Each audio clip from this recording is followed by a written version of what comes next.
ఇంకొకటి నిన్న నేను ఒక అంశం చూశాను. ఇండస్ట్రీకి సంబంధించి చాలా పెద్ద ఎత్తున విమర్శలు చేశారు. గత 5 ఏళ్ల ప్రభుత్వానికి సంబంధించి, ఏపీకి సంబంధించి ఇండస్ట్రీని నాశనం చేశారు, ఫిలిం ఇండస్ట్రీని.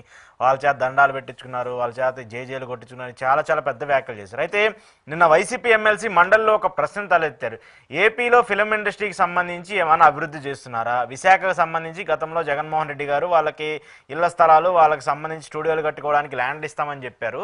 సో మీ ప్రభుత్వం దానికి సంబంధించి ఏమైనా చర్యలు తీసుకుంటుందా అని చెప్పేసి వైసీపీ ఎమ్మెల్సీ అడిగినటువంటి ప్రశ్నకి పర్యాటక శాఖ మంత్రిగా ఉన్నటువంటి, ఫిల్మ్ ఇండస్ట్రీ శాఖ మంత్రిగా ఉన్నటువంటి కందుల దుర్గేష్ గారు, అలాంటిది ఏమీ లేదు, మీరు అయినటువంటి ప్రక్రియకు వాళ్ళకి ల్యాండ్లు ఏమి అలాట్ చేయట్లేదు, మేము ఇప్పటిదాకా అలాంటి నిర్ణయం ఏమీ తీసుకోలేదని చెప్తున్నారు.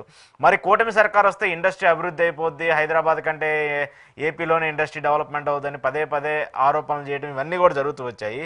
సో ఇప్పుడు ఏంటి, ఇండస్ట్రీకి ఒక ఎదురు దెబ్బగానే చూడాలి కదా. జగన్మోహన్ రెడ్డి చేసిన దానికంటే ఇప్పుడు కూటమి చేస్తున్న దానికి తేడా ఏముంటుంది? మీకు చెన్నైలో ఒకప్పుడు తెలుగు తమిళ ఉమ్మడి పరిశ్రమ అనే ఉండింది. అవును. చెన్నై నుంచి హైదరాబాద్ కు తెలుగు పరిశ్రమను తీసుకురావడానికి తల ప్రాణం తోకొచ్చింది. అంత సులభం కాదు, ఎందుకంటే స్టూడియోలు వచ్చేసి ఉంటాయి, ఎస్టాబ్లిష్ అయి ఉంటారు, రావడానికి కష్టం. కానీ చెన్నైకి ధీటైన నగరం ఆ రోజు హైదరాబాద్. ఈ రోజు చెన్నైని మించిపోయిన నగరం హైదరాబాద్. ఇప్పుడు హైదరాబాద్ లో సెటిల్ కావడానికి 10 సంవత్సరాలు పట్టింది. అక్కినే నాగేశ్వరరావు కావచ్చు, రామానాయుడు గారు కావచ్చు, మన ఎన్టీ రామారావు గారు కావచ్చు, పద్మాలయ స్టూడియోస్ కృష్ణ గారు కావచ్చు, సారథి స్టూడియోస్ కావచ్చు, చాలా స్టూడియోస్, రామానాయుడు గారు, వీళ్ళందరూ కష్టపడి ప్రభుత్వం సహకరించిన కారణంగా స్టూడియోలు నిర్మించుకొని తెలుగు ఇండస్ట్రీ హైదరాబాద్ కేంద్రంగా మారింది. అందులో చెన్నైతో పోటీ సమాన నగరం అది. కానీ ఈ రోజు ఆంధ్రప్రదేశ్ లో హైదరాబాద్ సమాన నగరం లేదు, భవిష్యత్తులో ఉంటుందని కూడా చెప్పలేము. ఎప్పుడైతే విశాఖపట్నం కావాలి, లేకపోతే తిరుపతి కావాలి, ఇంకోటి ఏం కాలేవు, ఎప్పుడవుతుందో చెప్పలేము ఇప్పుడు కూడా. కానీ హైదరాబాద్ దీటైన నగరం లేని ఆంధ్రప్రదేశ్ రావడం ఇంకా ఎంత కష్టం. రెండు, అది తెలుగు, తమిళనాడు అయినా తమిళనాడు తెలుగు కలిపి ఉన్నా కాబట్టి తెలుగు పేరుతో వచ్చేసినాం. ఇప్పుడు అది కూడా తెలుగు, ఇది కూడా తెలుగు, కొత్తగా వచ్చేది ఎందుకు అనుకుంటారు, ఎవరు రారు, అంత సులభం కాదు. అలాంటి సమయంలో జగన్మోహన్ రెడ్డి గారు సినిమా పరిశ్రమ పెద్దలంతా కూర్చొని స్టార్ హీరో కూర్చోబెట్టుకొని చాలా మామూలుగా రాయలసీమ భాషలో స్లోలీ వీడియో, స్లోలీ మీరు కూడా హైదరాబాద్ ని షిఫ్ట్ అయిపోండి అందరూ అదే అన్నాడు. మీరందరూ వచ్చేసేయండి, మీకు ఇళ్ల పట్టాలు ఇస్తాను, అదే విధంగా మన హైదరాబాద్ లో లాగా బంజారా హిల్స్, జూబ్లీ హిల్స్ లాగా విశాఖపట్నంలో కూడా సెటప్ చేద్దాం, ఆడ కొండలు బాగున్నాయి, స్థలాలు ఉన్నాయి, స్టూడియోస్ ఇస్తాను, మీ అందరికి ఇళ్ల పట్టాలు ఇచ్చే రోజు స్థిరపడండి. తెలంగాణలో ఉండేది 40% అంటే ఆంధ్రప్రదేశ్ లో మీ వసూలు అయ్యేది కూడా 40%. మీ స్లోలీ వచ్చేయండి. మీకు వాళ్ళు అడగలేదు, విశాఖపట్నం పేరే పెట్టలేదు, విశాఖపట్నం తప్ప ఇంకొక మార్గం లేదు. విశాఖపట్నం మహా అంటే తిరుపతి లాంటి ప్రాంతాలను ప్రభుత్వ భూములు ఉన్నాయి, మీకు ఎక్కడా లేవు. విజయవాడ, గుంటూరులో ప్రభుత్వ భూములు లేవు. కాబట్టి ఇట్లాంటి పరిస్థితుల్లో విశాఖపట్నం పైన ఆయన అంటాడు. అప్పుడే రాలా వాళ్ళు, అంటే మీకు ఇళ్ల పట్టాలు ఇస్తాను విశాఖపట్నంలో, మీరు స్టూడియోలు ఇస్తారు రండి అంటేనే ముఖ్యమంత్రి రాని వాళ్ళు. ఇప్పుడు అలాంటి ఆలోచన లేదు మాకంటే ఇంకేం వస్తారు. కాబట్టి ఖచ్చితంగా విశాఖపట్నం అనేది సినిమా పరిశ్రమకి అరకు గృహలు ఇవన్నీ ఉన్నాయి కదా, సముద్రం ఉంది, షూటింగ్లకి మంచి ప్లేస్, ఇండస్ట్రీస్ ఉన్నాయి. ఖచ్చితంగా విశాఖపట్నం హైదరాబాద్ తర్వాత ది బెస్ట్ ప్లేస్. దురదృష్టవశాత్తు ఇలా బస ఈ రోజుకి లేదా శాశ్వతంగా లేదా చూడాలి. కానీ అదైతే కొంచెం అంటే గతంలో జరిగిన దానికి ఇప్పుడు జరిగిన దానికి ఏదో, ఇప్పుడు పవన్ కళ్యాణ్ గారు ఉప ముఖ్యమంత్రిగా ఉన్నారు, ఇండస్ట్రీకి సంబంధించిన వ్యక్తి కాబట్టి ఏదో చేస్తారని చెప్పేసి ఒక ఆశావహం ఉండేది. కానీ నిన్న వచ్చిందంతా ఆశావహం కూడా లేకుండా పోయింది.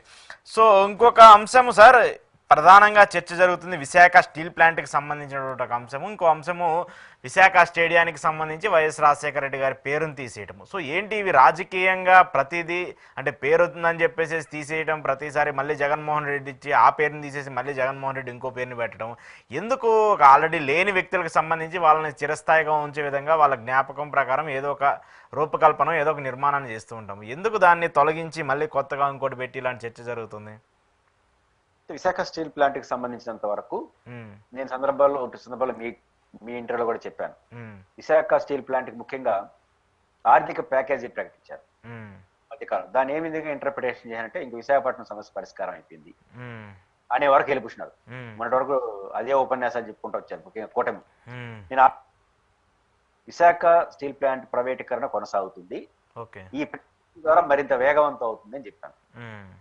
దీనికి అనుభవం బిఎస్ఎన్ఎల్ లో 2 లక్షల కోట్లు 3 లక్షల కోట్ల ప్యాకేజ్ ఇచ్చింది కేంద్ర ప్రభుత్వం.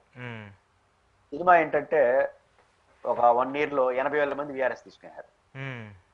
ఈ ప్యాకేజీని దానికి వాడినారు. అంటే ఉన్న ఎంప్లాయీస్ ని విఆర్ఎస్ ఇచ్చేసి పంపించేసేదానికి వాళ్ళు డబ్బులు ఇవ్వదు బిఎస్ఎన్ఎల్ దగ్గర, కాబట్టి దీన్ని వాడేశారు. ఫలితం ఈరోజు బిఎస్ఎన్ఎల్ చివరి దశలో ఉంది ప్రభుత్వ రంగంలో. అవును. విశాఖ స్టీల్ ప్లాంట్ కి సంబంధించి చర్చ ఏంది? ఉమ్. విశాఖ స్టీల్ ప్లాంట్ ప్రైవేట్ రంగంలో ఉంటుందా, ప్రభుత్వ రంగంలో ఉంటుందా? ఇదే కదా క్వశ్చన్. అవును. ఇప్పుడు దాన్ని చెప్పరు, ఏదో చెప్తారు. ప్యాకేజీ ఇచ్చినారు, ఉమ్. ప్యాకేజీ ఇచ్చినారు, డెవలప్మెంట్ చేస్తారు, ఓకే. కానీ మీ ఉద్దేశం విశాఖ స్టీల్ ప్లాంట్ ని గవర్నమెంట్ లో పెట్టాలన్నా, ప్రైవేట్ రంగంలో పెట్టాలన్నా? ఓకే. ఇదే మౌలికమైన ఉమ్. దీనికి సంబంధించినంత వరకు నాకున్న అవగాహన మేరకు కేంద్ర ప్రభుత్వం ఒక పాలసీ డెసిషన్ తీసుకుంది. నాట్ ఓన్లీ విశాఖపట్నం, ఉమ్. దేశవ్యాప్తంగా ఉమ్. వాణిజ్య స్వభావం కలిగినటువంటి ఎలాంటి సంస్థలను ప్రభుత్వం ఇంక నిర్వహించదు, ఉమ్. పూర్తిగా ప్రైవేటీకరణలో ఉంటుంది. ఇది ప్రభుత్వ పాలసీ డెసిషన్. ఉమ్. స్టీల్ ప్లాంట్ కూడా వాణిజ్యమే కదా, అవును. కాబట్టి ప్రైవేటీకరణ వైపు వెళ్తుంది. ఉమ్. మొన్న ఏం చేసినారు, ప్యాకేజ్ ఇచ్చారు. ప్యాకేజ్ ఎందుకు ఇచ్చారు? ఇస్తూనే ఇంకోవైపు ఏం జరుపుతున్నారు, జీతాలు నెల నెల కరెక్ట్గా ఇవ్వకపోవడం వల్ల 500-600 మంది విఆర్ఎస్ తీసుకెళ్ళిపిస్తున్నారు. ఉమ్. టాప్ మోస్ట్ టెక్నికల్ ఎక్స్పర్ట్స్ ఉండేవాళ్ళు. ఉమ్. తర్వాత విఆర్ఎస్ తీసుకోవడానికి ప్రోత్సహిస్తున్నారు. మీరు ప్యాకేజీ తీసుకొచ్చి విశాఖ స్టీల్ ప్లాంట్ అభివృద్ధి చెందదాం అనుకుంటే అర్థం ఉన్న వాళ్ళని పెంచాలి, కొత్త వాళ్ళని తీసుకోవాలి. ఉమ్. అంతే కదా. అభివృద్ధి సంస్థ అభివృద్ధి అంటే ప్రోగ్రెసివ్ లో ఉండాలంటే ఉన్న వాళ్ళు ఉండాలి, కొత్త వాళ్ళు రావాలి. ఉమ్. అసలు కొత్త వాళ్ళని తీసుకోకపోగా ఉన్న వాళ్ళని తగ్గించే పని చేస్తున్నారు. విఆర్ఎస్ తీసుకోమని ఎందుకు అడుగుతున్నారు మీరు? ఉమ్. కాబట్టి విఆర్ఎస్ అడగడం ఏంటి, నెలల సరిగ్గా జీతాలు ఇవ్వకపోవడం, వాళ్ళు వెళ్ళిపోవడం ఆపడం ఏంటి? 700 మంది ఇప్పటికి రాజీనామా చేశారట. అవును. కాబట్టి ఇట్లాంటి వాతావరణం ఉంది. కాబట్టి ఈ ప్యాకేజీ ఇచ్చింది కూడా విఆర్ఎస్ ఇవ్వాలంటే మంచి ప్యాకేజ్ ఇవ్వాలి ఎంప్లాయీ. ఉమ్. వాడికి 50 లక్షలు 80 లక్షలు ఒకేసారి ప్యాకేజ్ డబ్బులు అంటే వాళ్ళ దగ్గర. ఉమ్. కాబట్టి ఈ ఇచ్చిన ప్యాకేజ్ దాన్ని కొడతారేమో విఆర్ఎస్ పంపించేసేదాన్ని. ఓకే. కాబట్టి ఈ ప్యాకేజ్ అనేది వేగవంతం అవుతుంది తప్ప తగ్గదు. ఏదైనా మార్పులు జరగాలంటే కేంద్ర ప్రభుత్వం తన రాజకీయ నిర్ణయంలో వాణిజ్య పరమైనటువంటి సంస్థలను ప్రైవేటీకరణ ఉమ్. చెయ్యము అనే నిర్ణయానికి వస్తే తప్ప మారదు. కాకపోతే పొలిటికల్ ప్రెజర్ వచ్చినప్పుడు రూపం మారిపోతుంది. ఉమ్. పొలిటికల్ ప్రెజర్ వచ్చినప్పుడు ఇదేదో డ్యామేజ్ గా ఉందని ఒక పక్క ప్రభుత్వం ఉంటుందని చెప్తారు, చేసే పనులన్నీ ప్రైవేటీకరణకు అనుకూలంగా ఇండైరెక్ట్ చేస్తుంటారు. ఉమ్. ఇప్పుడు విశాఖపట్నం కూడా సెంటిమెంట్ ఉంది, ఆంధ్రుల హక్కు, విశాఖ హక్కు, రాజకీయ నేపథ్యం ఉంది కాబట్టి ఉమ్. డైరెక్ట్ గా ప్రైవేటీకరణ అని చెప్పకుండా ఇండైరెక్ట్ ప్రైవేటీకరణ చేసి ఒక రోజుకి ఇది అమ్మేస్తే మంచిదని మనోడితోనే చెప్పిస్తారు.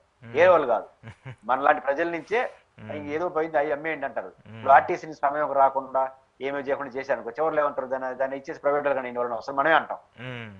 ఆ పరిస్థితి తీసుకొచ్చి విశాఖపట్నాన్ని ఫినిష్ చేస్తారు. Visakha steel plant government sector లో కొనసాగాలి అంటే కేంద్ర ప్రభుత్వ వైఖరిలో మార్పు రానంత వరకు ఇది ప్రైవేటీకరణ జరగడం అనేది అనివార్యం.